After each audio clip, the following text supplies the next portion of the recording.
और देख के भी अनदेखा करेलू, देख के भी अनदेखा करेलू, काहे बात पर डरेलू।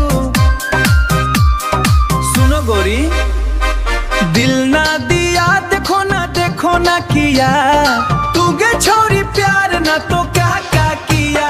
हाँ दिल ना दिया देखो ना किया, तू गे छोरी प्यार ना तो क्या किया। अरे जाओ जी जाओ ऐसे बतियाओ ना, फालतू में हमको तुम चटकाओ ना।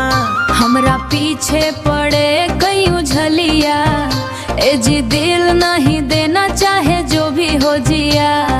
अरे यार रूप के तोहरे ही कयामत बा, पूरे जिला में तोहरे हुकूमत बा।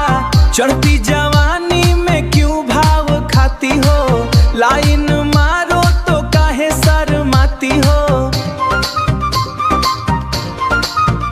अरे लाइन मारो तो काहे शर्माती हो, बातें तुम्हारी सब उड़ती पतंग है, लड़के तुम्हारे जैसे बड़े हुड़दंग है। सौरभ जी डालो ना हम पे ये डोरी, हम नहीं फंसने वाले सुनो जी चोरी चोरी। अरे छोड़ो भी नखराब थाम लो नजिया, तू गे छोरी प्यार ना तो क्या किया।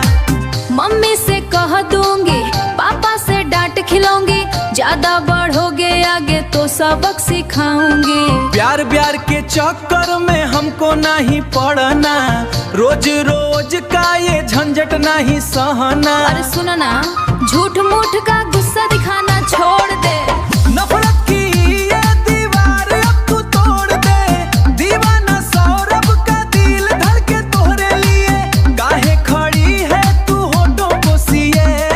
अच्छा जी इतना ही है क्या इरादा, करते हो तुम क्या वफा का वादा। हाँ कर दिया ये दिल अब तुम्हारे ही जिया, तू गे छोरी प्यार ना तो